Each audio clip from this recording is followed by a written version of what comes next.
Finally guys, মই iPhone 16 লৈ ললো। So hello everyone, welcome to my another mini vlog. কি খবৰ আপোনালোকৰ? আশা কৰো আপোনালোক সকলোৰে খবৰ ভাল। আজিৰ mini vlog টো ষ্টাৰ্ট কৰিছো মই মোৰ বেষ্ট ফ্ৰেন্ড প্ৰমিলা হাতৰ ঘৰৰ পৰা। তাই লৈছে iPhone 16।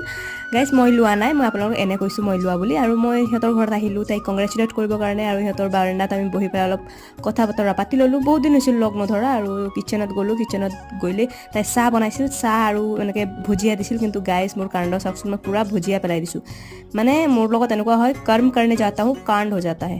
আৰু বাৰান্দাত বহি পেলাই আমি এনেকে চাহ খালো। আৰু তাই আৰু মই লগ নধৰা বেছি দিনটো হোৱা নাছিল, আমি লগ ধৰিয়ে থাকো। আৰু বেলেগ এজনী লগৰীয়াকো মানে আমি ভিডিঅ' কল লগালো, আৰু আমি 1.5 ঘণ্টামান কথা পাতিলো গাইস। ইয়াতে বহি পেলাই মানে আমি সময় কেনেকে পাৰ হৈ গ'ল গমেই নাপালো।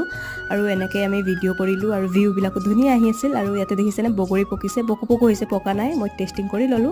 আৰু আকৌ আমি সিহঁতৰ ঘৰত আহিলো, আৰু তাই মোক গ্লুকন ডি বনাই দিলে। আৰু ঘৰত আহি গাইস ৰাতি আমাৰ বৌৰ বাৰ্থডে আছিল, তাতে বাৰ্থডে এটেন্ড কৰিলো। আজিলৈ আহিছো, বাই বাই।